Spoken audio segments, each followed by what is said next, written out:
Hey, Long Beach, this is Robert Garcia, our mayor, your mayor. We're here again with Dr. Davis from the Long Beach Health Department and Alice, of course, also from the Long Beach Health Department. And we have Paola behind us, who's going to also be doing some Spanish translation for us. And I want to thank all of you. Well, there's a lot to report on today. I'm going to give an overview of where we're at.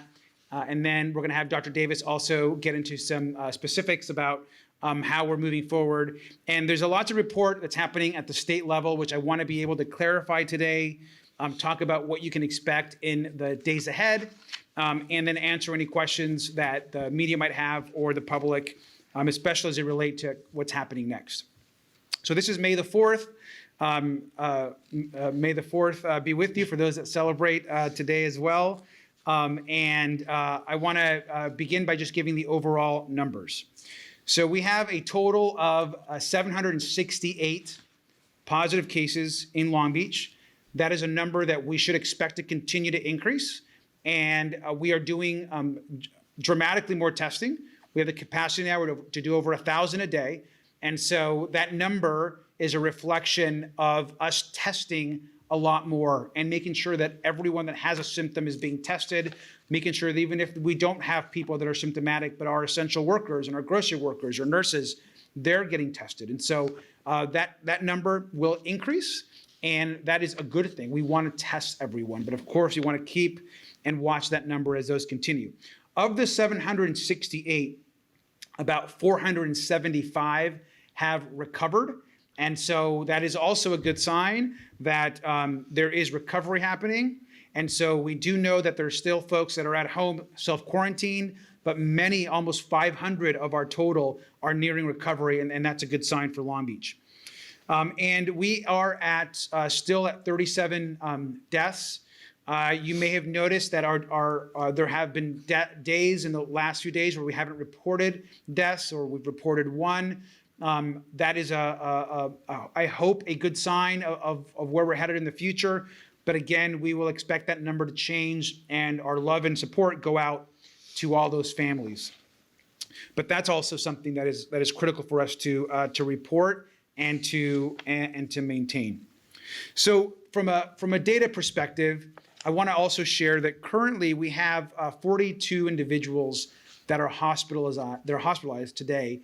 And that number, of course, is very fluid because hospitals have to report that information and that data to the city, and so that number changes. But we're in the low 40s of hospitalization right now. We were in the mid 40s just a couple of days ago, and we were in the 50s and in the mid 50s just last week. And while there's always a lag on reporting, I will also share, I hope, some signs of good news that the hospitalization rate certainly has leveled off, but maybe is also decreasing some. And it's too early to really know. Just having 1 week of data as it relates to plateau or decreases is not enough. But that is a good sign that we're not seeing big spikes. So I'm happy to hear that. And I want to thank all of our medical and doctors and our personnel for that. And our health department's been working really hard on that, and I want to thank them. I also want to talk about two big announcements that the governor made today. The first is around contact tracing and how we follow up to make sure that we are ensuring that everyone that's a positive with COVID, that we follow up and see who that person interacted with so that we can get them tested and get them the medical support they need. There was an announcement that there's going to be a statewide technology that will be implemented for every county and health department, including Long Beach. Our health department is already working with the state and the governor's office on this technology. We are already doing this tracing work, so we already know that every time there's a positive case, our health department is out there following up, interviewing individuals that may have been in contact with the person that's positive for COVID, and that really helps us keep hospitalizations down and get people quarantined if they need to. That work is happening, that we're proud to partner with the state on the statewide approach to this tracing system, which will have a technology, will have an app attached to it. And so we're part of that collaborative, and we're thankful. And now I want to talk to you about what was probably the more significant announcement today that was made by the governor, and how Long Beach is reacting to that, and what's in store for us. And that's as it relates to the reopening of the economy. So I have said and been reporting to everyone that we were certainly weeks, not months away from meaningful changes to our safer at home order. That is something that is true today. We are now here, and we're seeing the governor moving forward. I want everyone to kind of understand the way these statewide guidelines work. You might hear from friends, I certainly do, from small business owners that want to open up tomorrow. Or you might hear a restaurant that wants to open up tomorrow, and they will call and interact. The truth is that even if we felt in Long Beach that it was safe to open a restaurant tomorrow, it's not legal under the state guidelines. The state has 4 clear stages, and we are currently in stage 1, which is safety and preparedness. And so to move to a stage 2 or stage 3 is not something the city can do, even though we have our own health department, because there's a statewide order. So that's the first thing that's important. And so a lot of the actions that folks want to take, I appreciate, but we have to follow the statewide guidelines. Then within each stage, as our own health department, we are able to create our own flexibility of allowable uses within that stage. And so we've talked about being at stage 1 now over the course of the last few weeks, and that's been all about preparedness. It's been about our testing program that's up and running, about our hospitalization rate. We have room in our hospitals. Our hospitals right now are not overburdened, and they're not overburdened because we've been safer at home, because we've been following these guidelines. And that is why we're in this place where we are today. And so we've been talking about transitioning into stage 2. The governor today announced that he will begin a phasing into stage 2 at the end of this week, or Friday. That's the day he has announced statewide that that's the new baseline for the state for stage 2. However, I want to just remind everyone that with Long Beach, including our partners at LA County, have the ability, and will have the ability then to choose the exact timing, the dates, and when we actually start going into stage 2. The earliest date that's possible is the 9th, but it's important for folks to know that we are right now in coordination with all of our regional partners on what that actual date and the timing will mean for Long Beach and for LA County. So that has yet to be decided, but all the medical teams, including Dr. Davis at our health department, LA County, and partnering with the state and looking at the data that we just discussed, will be making those decisions about when the date is. But the May 9th date is the earliest that could happen statewide. So what does this stage 2 actually look like? Per the governor, stage 2 will include lower risk workplaces. And this will include retailers like bookstores, clothing stores, florists, sporting goods, and other smaller types of retailers. The governor will be allowing that we reopen these retailers with curbside pickup and associated manufacturing. So the manufacturing piece is also part of it. And so the next question on stage 2, of course, is when would that happen? Or when would stage 2 begin as it relates to Long Beach? And for us here, it's important to note that those announcements about phase 2 and when that will be occurring is all going to be occurring with conversations with our medical professionals in the days ahead. Let me also now discuss what's happening as it relates to other issues on outdoor recreation within the city of Long Beach and what the city of Long Beach is actually doing. I'm actually being told by Jake to hold 1 second. Is there an issue? We're just getting a little technical difficulty. Okay, we're going to wait 1 second before I want to make sure that the team is fixing one thing here. Okay, thank you. I think we had a small technical difficulty. If you heard a ping noise, they were fixing that here. So let me just go back and then move forward. So stage 2 is like we discussed: bookstores, clothing, florists, sporting goods. The date that we move into stage 2 is a regional approach that we are right now taking with our partners in LA County and others. And so we're going to actually have announcements as it relates to our timelines, to our phasing in over the course of the next couple of days. And so you are going to hear a lot from the city of Long Beach over the next few days about these small density retailers, about bookstores, about clothing stores, about florists, about sporting goods. If you are a small business owner in these categories here in Long Beach, or quite frankly across the county, there will be announcements in the days ahead that are made in conjunction with our regional partners. And it'll be not just announcements about timelines, but also about how to reopen safely. So we're going to make sure that if you fall into the small retail category, you are going to get information from the city on how to reopen safely and within these guidelines. And so that is something that we all have to look forward to. This is something we should all be hopeful about, that this level of smaller retailers are going to be part of this stage 2. But I also want to remind folks that stage 2, what this part of stage 2 does not include. This does not include offices. This does not include sit-down restaurants. This does not include shopping malls. And that has all been laid out by the governor today.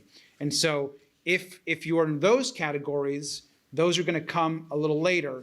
But we will have detailed information with our partners in the days ahead on those workplaces. And so expect tomorrow, Wednesday, these days that are moving forward, to get all of you more information for these business owners. So if you're a business owner, you'll be hearing from the city and announcements very soon. So now I want to just also transition to another area that the governor is talking about, and that's outdoor recreation. Outdoor recreation and to ensure that it's safe is critical that we do in the safest way possible through all of our health orders. And we have a series of health orders that are in place. What I can share is that leading up to this weekend, there will be some meaningful revisions to our outdoor recreation piece of our health order, which you will hear about in the next few days.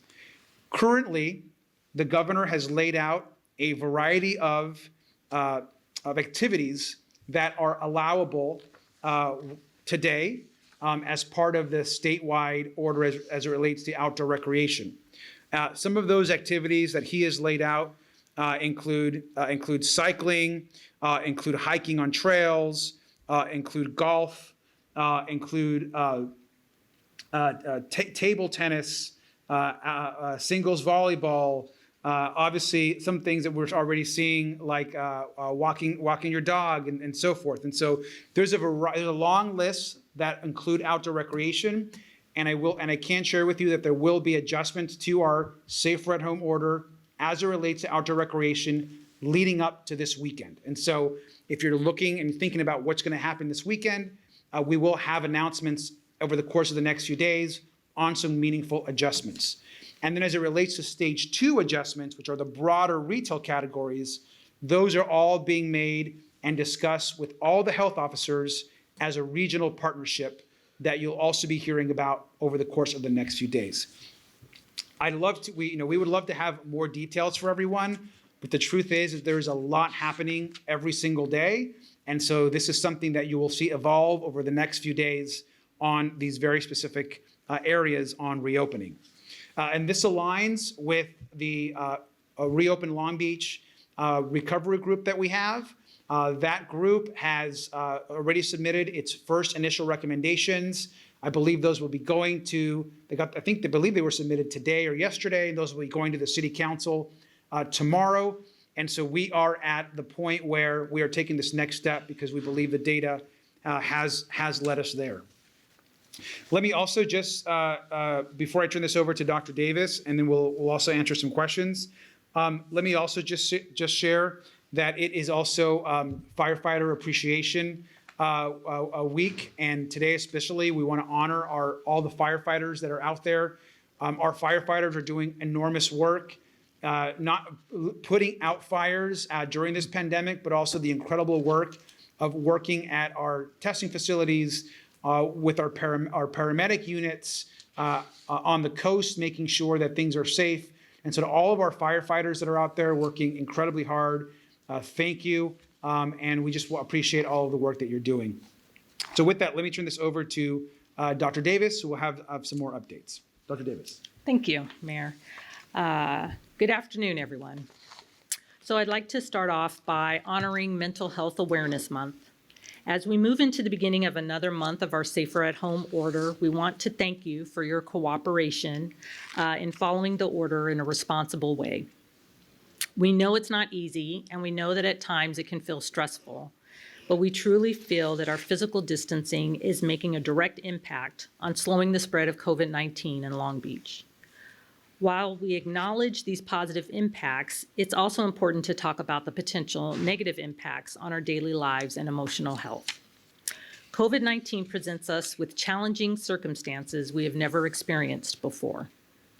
Widespread health concerns, isolation from our friends and family, financial insecurities, and modified daily routines can have a profound impact on our mental health.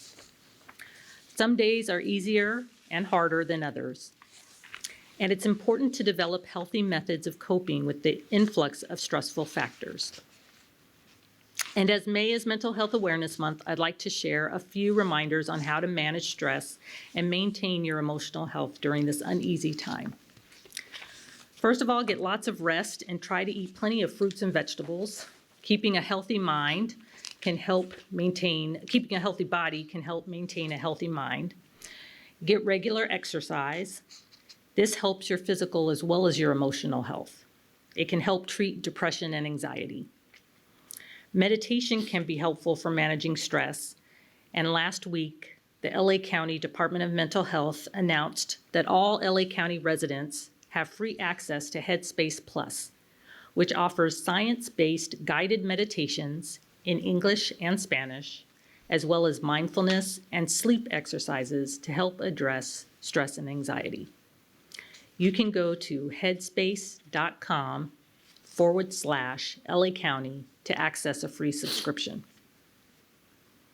It's also important to stay virtually connected to family and friends. Physical distancing does not mean social isolation. Try to maintain structure in your days by implementing routines. Maintain a good balance with your media consumption. Keep yourself informed, but don't allow yourself to be bombarded by too much media coverage. When you start to feel overwhelmed, take a break from the news and focus on other activities. Reach out and help others. If you know someone affected by the outbreak, call them to see how they're doing. Consider an act of kindness for a neighbor, friend, or family member, such as having a meal delivered or offering to drop off supplies at their doorstep. If you or a loved one is having difficulty coping, please don't hesitate to seek professional help. For mental health services and resources, you can call the Los Angeles County Department of Mental Health helpline at 800-854-7771. The line is open 24 hours a day, 7 days a week. You can also visit the city's COVID-19 website at www.longbeach.gov/COVID-19 for more resources, or call our COVID-19 info line at 562-570-INFO, which is 4636. So now I'm going to end with a few comments about our upcoming mosquito season. May is also the time when we start to enjoy warmer weather, which oftentimes brings out more mosquitoes. Please be aware that while mosquitoes can carry serious diseases like West Nile virus, malaria, and Zika, mosquitoes do not transmit COVID-19 virus.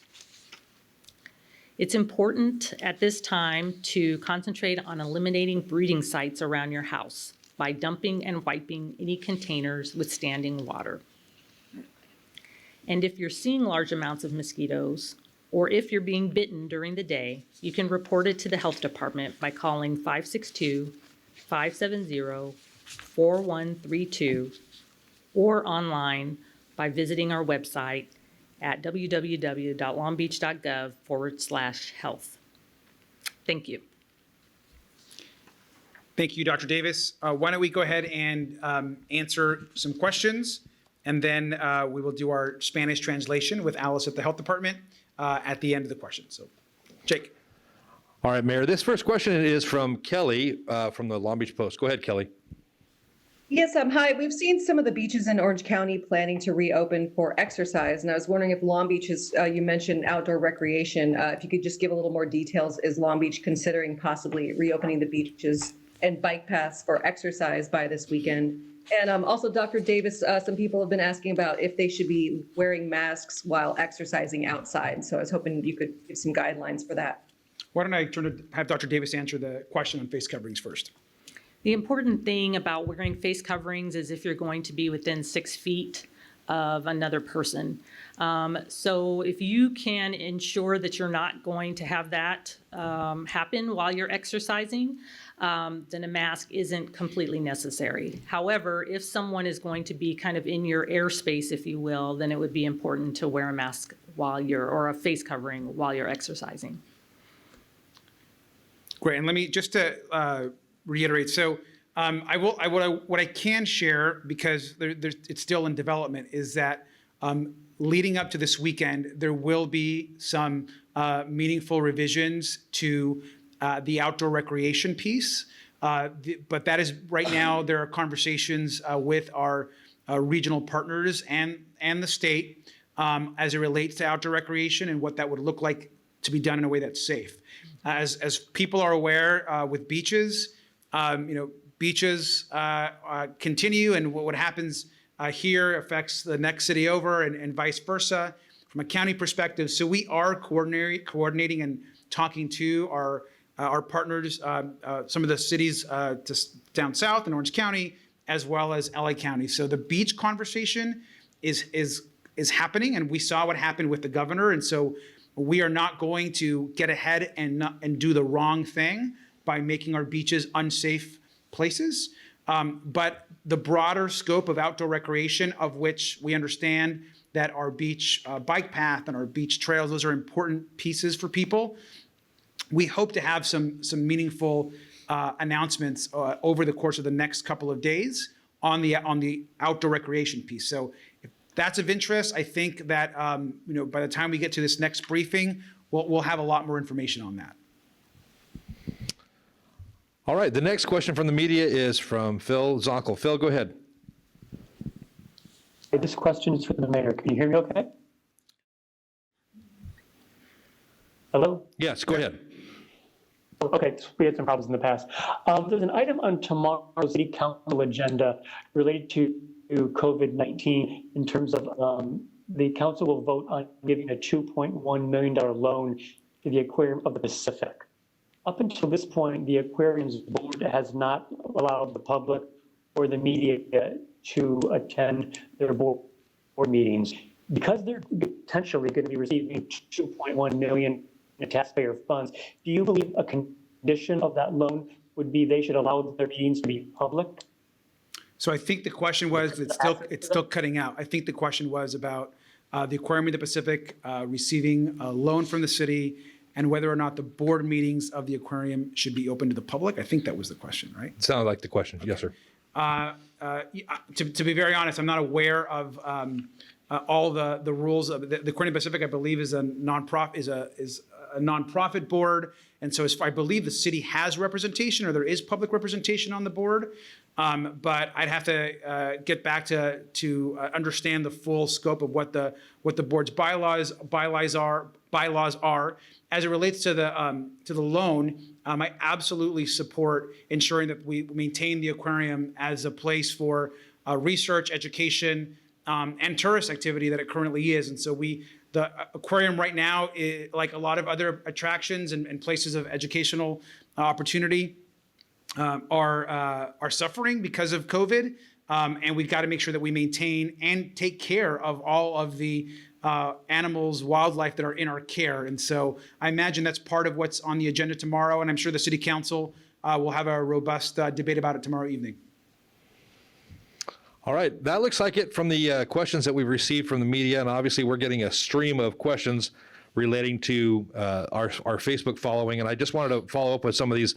A lot of these questions that we're receiving on Facebook are about Long Beach Unified Schools, and we have one of the school board members that's in the audience, Megan Kerr, and she's suggesting, please, if you have questions about Long Beach Unified Schools, please go to lbschools.net for a lot of that information and those updates relating to the school year and what that looks like and when that may start again, and obviously the events for the upcoming school year. Yeah, and as a reminder, in Long Beach Unified School District is governed by a board that is directed. It's separate of the city governance structure. We're partners, of course, we work together, but those are done by the board and the superintendent. So certainly, if there are questions as it relates to Long Beach Unified, I would encourage folks to reach out to the school district and the board.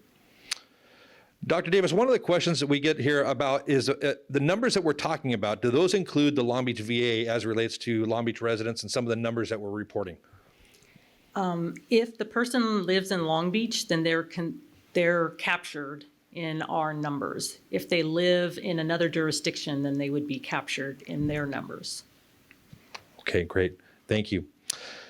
The other question while we have you, Dr. Davis, is basically, are we testing patients at nursing homes with cases, even if they don't have symptoms? So in other words, if we do have a positive case in the nursing homes, are we testing asymptomatic patients as well and or the staff? Mm-hmm.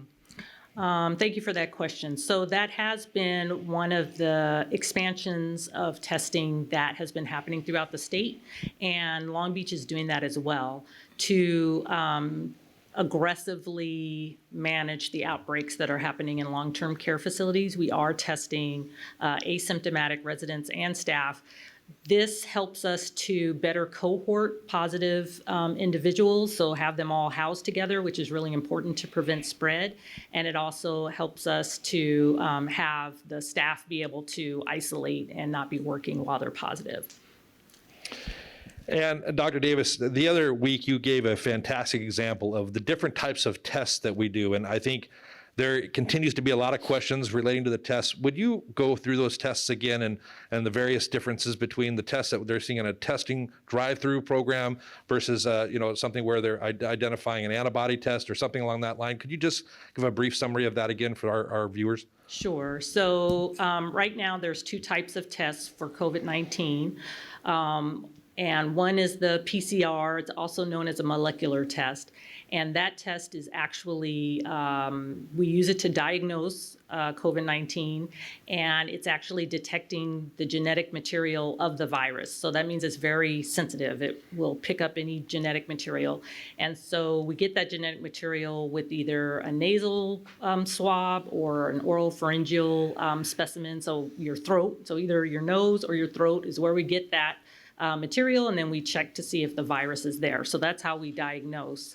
The antibody test is a blood test, so it's also called a serology test, and that test is looking for antibodies to that same virus. And that can take from 1 week to 3 weeks for your body, once you're exposed or infected with that virus, to develop antibodies in your blood.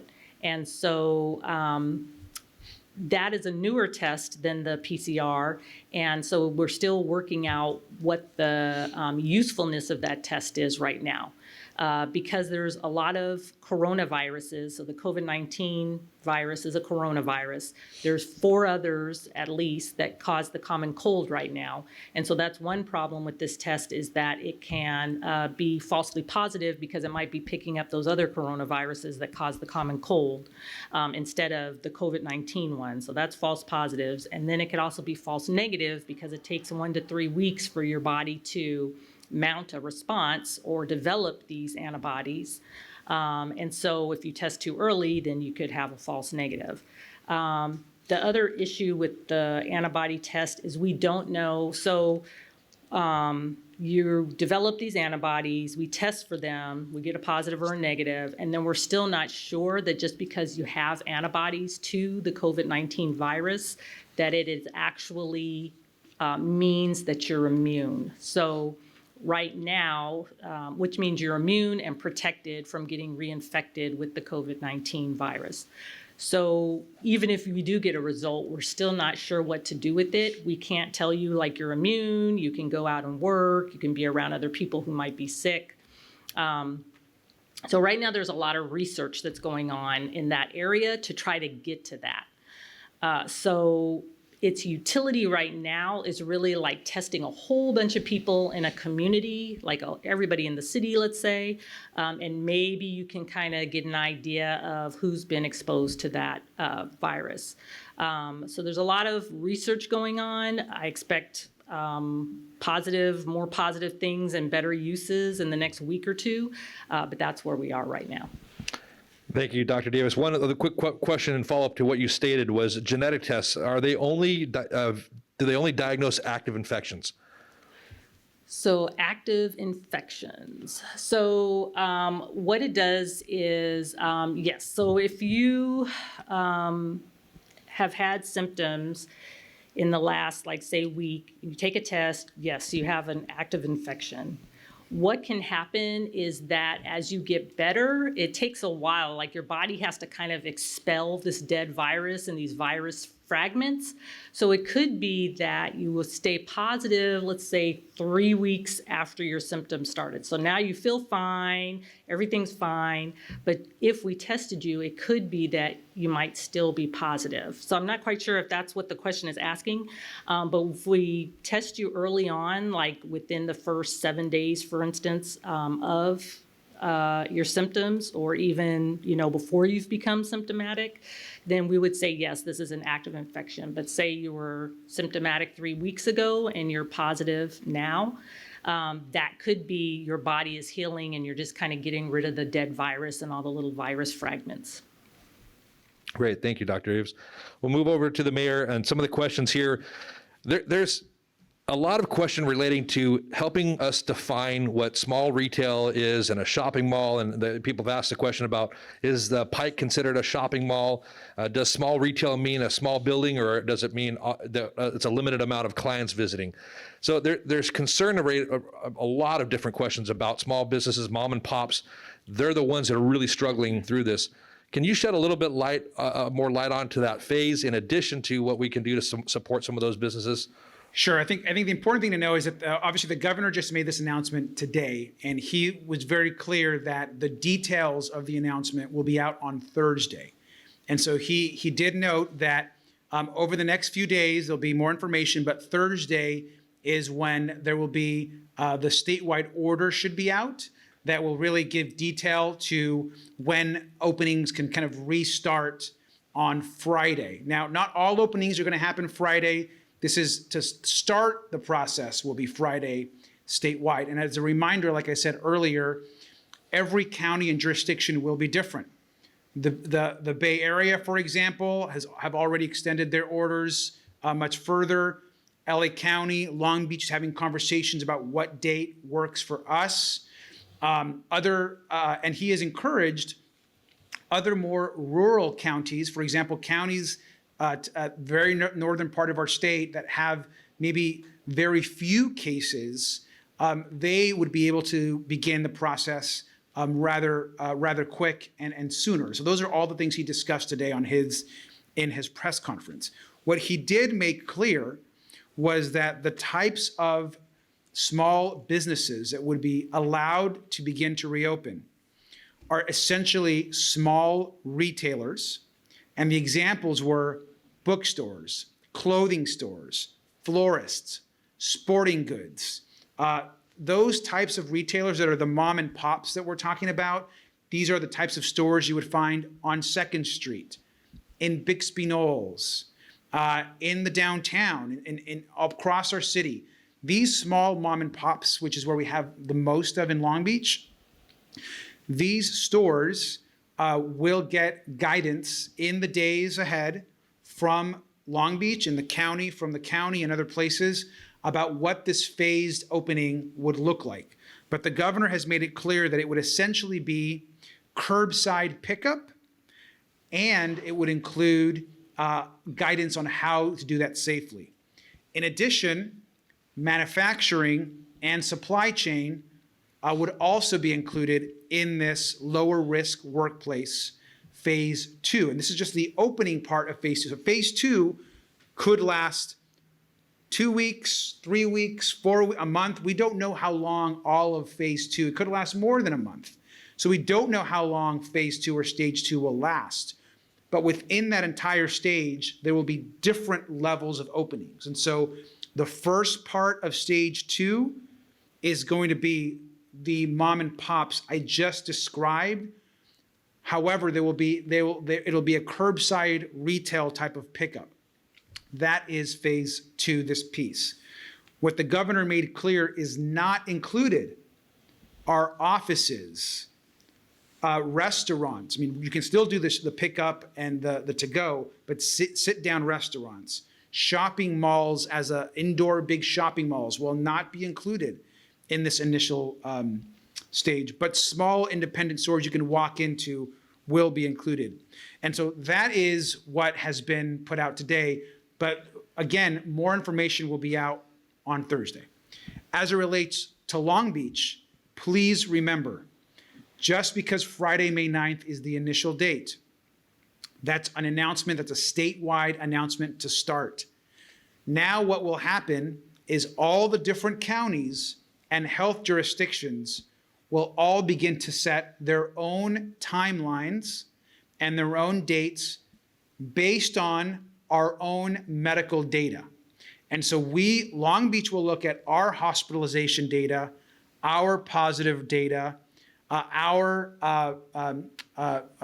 of that we've gone over, and then make a determination on when this lower risk workplace openings will begin. And we will be in conjunction with our county and regional partners. So that is, I think, maybe the best explanation I can. Dr. Davis, if I got any of that wrong, let me know on the retail side. So if you are one of those retailers, you're going to hear from the city soon. In these next days ahead, you're going to hear from us on how you phase into opening. And what's I also included that separate of that regional approach to retail, the city is also going to be making some meaningful adjustments leading up to this weekend on outdoor recreation. So we're moving in that direction because we believe, and the governor believes statewide, that we are at a safer place to move forward. I will caution us that every opening and every phase carries risk. And so that's important for us to know. There's always risk, and it's about managing that risk to make sure that hospitals have the room to take on additional challenges that may occur. And to also remember that the governor's been clear, and we've been clear, that if there are reopenings that occur, whether they're outdoor recreation or lower risk workplaces, and if hospitalizations go dramatically up, or if there are huge burdens on the medical system, then we have to reevaluate those and think about which way we move. And so all of that is part of this moving forward. And I hope that explained it some. And I could only say that if you have a lot of questions still, the state is putting out more guidance in the days ahead, as is the city. And so your questions will be answered in the days ahead. Thank you, Mayor. Yeah, there's a lot of those questions that's still coming up about the business owners and whether or not they'll be required, especially if they're serving food, to wear masks when they're serving food or preparing food, and or even if they're opening up and providing that curbside, if they're going to have to wear masks and or be tested. And that was another question that we're getting a lot of here, especially as we start transitioning here. Are we going to require that those businesses get tested and or wear masks as they're interacting with the public? I mean, the face covering and mask question remains in place. So we expect, unless the health department changes it, that any level of reopening that happens will require those that are facing the public and those that are working to wear face coverings. And so if you are, let's say, a florist, and you now are getting a word that hey, I could be reopening soon, please begin thinking and planning that, yes, the florists will need to have face coverings as they interact with the public.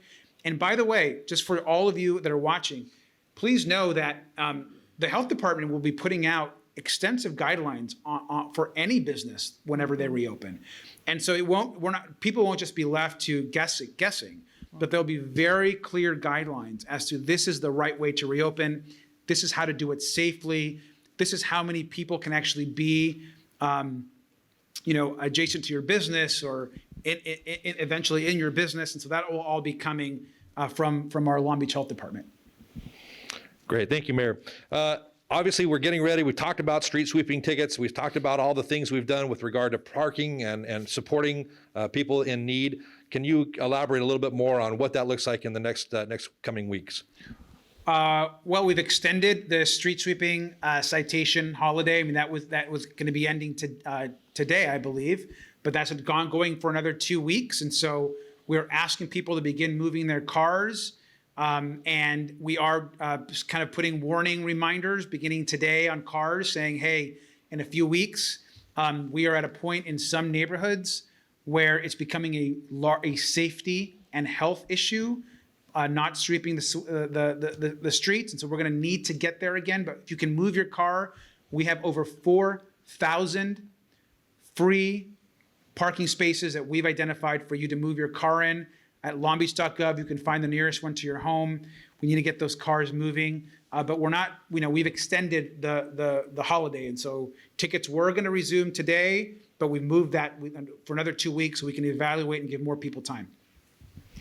Thank you, Mayor. I have one other question for you, and then we'll switch over to Dr. Davis for the last question. This question is about an individual that says she was at a local grocery store, was charged a roundup fee as she went in there, and that they said the roundup fee was for COVID-19 and the efforts that they're doing at the grocery store.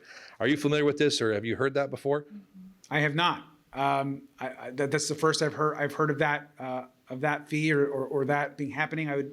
I'd be interested if that person should certainly connect with the health department just to give us more information about where this was and what that fee was. Dr. Davis, are you aware of that? Or?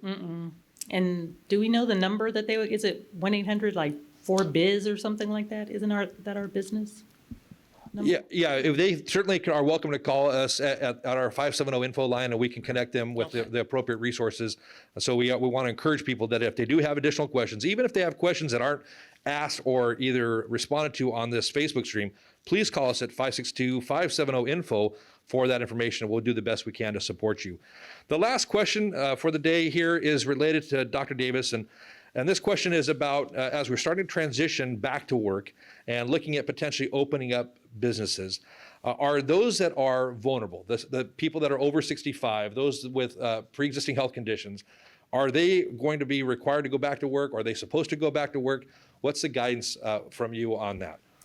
So all of our orders are being kind of discussed as a regional entity. So we'll be working with LA County and Pasadena with this. But that definitely is one of our greatest priorities, is our vulnerable populations. And it's actually an indicator for the state reopening as well, is to be able to protect our vulnerable populations, which were the ones that you just described, those who are older and those who have underlying health conditions. So as we go through all of our plans for our relaxing of restrictions, that is going to be foremost in our mind, is making sure that those with underlying health conditions and those who are older are able to be as protected protected and as safe as possible. So all of the, as we're getting people back to work and putting in social distancing at work and those types of things, we'll be taking that into account. Thank you very much, Dr. Davis. All right, well, that does it for the questions on Facebook, and we appreciate your feedback. And Mayor, back to you. Great, and we'll have our Spanish translation and summary from Alice Castellanos from the Health Department. Muchas gracias, alcalde y Dr. Davis. Muchas gracias a ustedes también por acompañarnos hoy, esta tarde, el 4 de mayo. Empezamos, como siempre, con unos datos sobre el coronavirus. Desde hoy tenemos 768 residentes de Long Beach que han salido positivos del coronavirus. 475 se han recuperado. Hemos tenido 37 fallecimientos y 42 de esos casos en este momento se encuentran hospitalizados. Algunos datos sobre las pruebas. Las pruebas son críticas para rastrear, controlar y prevenir la propagación del coronavirus. La ampliación de las opciones de prueba para el virus ha sido una prioridad para la ciudad de Long Beach. Se han completado más de 12,000 pruebas en la ciudad desde el comienzo de esta epidemia, que también incluye pruebas realizadas a través de nuestro laboratorio privado del Departamento de Salud. Y cada vez que tenemos un caso positivo, el departamento se encarga de rastrear estos resultados y casos para empezar una investigación apropiada. Un poquito de datos sobre la recuperación económica. Como les dijimos la semana pasada, el gobernador Newsom presentó un plan de 4 etapas para reabrir gradualmente el estado de California. La primera etapa, que aún seguimos en esa etapa ahorita, es de implementar seguridad y preparación. La etapa número 2 es lugares del trabajo de bajo riesgo. Por decir, nuestra ciudad de Long Beach queremos empezar con reabrir los negocios pequeños, pero no podemos hacer eso hasta que el Estado nos dé consejos y implementemos procedimientos más seguros en los negocios pequeños también. La ciudad tiene que darnos las reglas para los negocios pequeños y paso a paso en lo que tenemos que seguir para poder reabrir. Sabemos que ese es un paso muy importante porque en nuestra ciudad tenemos muchos negocios pequeños y es muy importante que nosotros empecemos esos pasos para reabrir esos negocios. La etapa número 3 son lugares de trabajo de mayor riesgo. Eso todavía hay, falta semanas para alcanzar la etapa número 3 y luego la última etapa, que es la etapa número 4, será el fin de la orden de quedarnos en casa.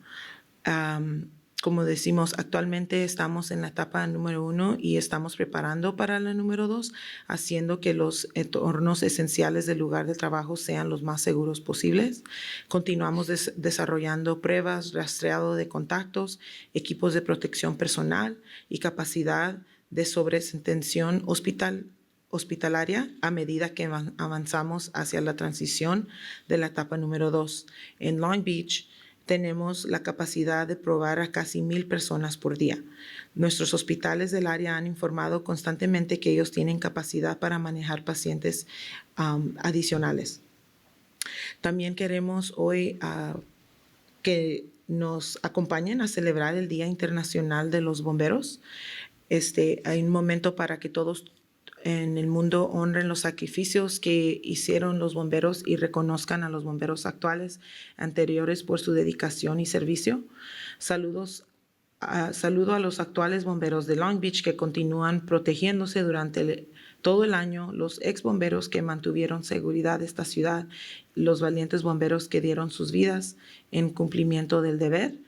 Hoy podemos mostrar nuestro apoyo y gratitud colectivamente usando cintas azules y rojas unidas. Los colores simbolizan los elementos principales con los que trabajan los bomberos, rojo para el fuego y azul para el agua. También queremos platicar un poco sobre la medida que avanzamos al comienzo de nuestro mes de nuestro orden más seguro en el hogar. Queremos agradecerle a su cooperación para seguir el pedido de una manera responsable y empática. Sabemos que no es fácil y sabemos que a veces puede ser estresante, pero realmente sentimos que nuestro distanciamiento físico está teniendo un impacto directo en la disminución de la propagación del coronavirus en nuestra ciudad. Si bien reconocemos estos impactos positivos, también es importante hablar sobre los posibles impactos negativos en nuestra vida diaria. El coronavirus nos presenta circunstancias desafiantes que nunca antes habíamos experimentado. Los problemas de salud generalizados, el aislamiento, las inseguridades financieras y las rutinas diarias modificadas pueden tener un profundo impacto en nuestra salud mental. Algunos días sabemos que son más fáciles que otros y es importante desarrollar métodos saludables para hacer frente a la afluencia de factores estresantes. Y como en mayo es el mes concientización sobre la salud mental, me gustaría compartir algunos recordatorios sobre cómo manejar el estrés y mantener la salud emocional durante estos momentos incómodos y difíciles. Queremos recomendar que descansen y traten de comer muchas frutas y verduras. Mantener un cuerpo sano ayudará a mantener una mente sana. Meditar regularmente y hacer ejercicio. La semana pasada, el Condado de Los Ángeles anunció que a todos los residentes del condado tienen acceso gratuito a Headspace Plus, que ofrece meditaciones guiadas respaldadas por la ciencia en inglés y en español, así como ejercicios de atención plena y sueño para ayudar a abordar el aumento del estrés y la ansiedad. Puede encontrar más información y la aplicación en headspace.com/LA County para acceder a una suscripción gratuita. Mantenerse virtualmente conectado con sus familias y amigos es importante también. Queremos que sepan que el distanciamiento físico no significa aislamiento social. Mantenga la estructura de sus días mediante la implementación de estas rutinas nuevas. Mantenga un buen equilibrio con sus consumos de medios. Manténgase informado, pero también puede tomarse muchos necesarios tiempos para no ver tantas noticias, para no sentir el estrés o sentirse en un espacio muy negativo. Ofrecerle ayuda a los demás a veces también ayuda a sentirse mejor. Si conoce a alguien personalmente afectado por el brote, llámelo para ver cómo está. Considere un acto de amabilidad para un vecino, amigo o miembro de su propia familia, como recibir comida, ofrecer, dejarle algunos artículos esenciales al lado de su puerta, afuera de la puerta. Si usted o un ser querido tiene dificultades para hacer frente, no dude en buscar ayuda profesional. Pueden llamar a nuestra línea de ayudas del COVID-19 al 562-570-4636. También el Departamento de Salud de Los Ángeles, del condado, tiene un número, una línea de recursos y el número es el 800-854-7771. Esa línea está abierta las 24 horas del día, 7 días a la semana. También tenemos unos datos sobre la temporada de mosquitos. De los zancudos, perdón. Mayo también es un momento que comenzamos a disfrutar de un clima más cálido, que a menudo se ven más mosquitos. Las fuertes lluvias de invierno y que acabamos de tener también en el mes de abril, combinadas con el clima más cálido, crea una situación ideal para la reproducción de los zancudos. Tenga en cuenta que si bien los zancudos pueden transmitir enfermedades graves como el virus del Nilo occidental, la malaria y el Zika, pero no pueden transmitir el virus de coronavirus.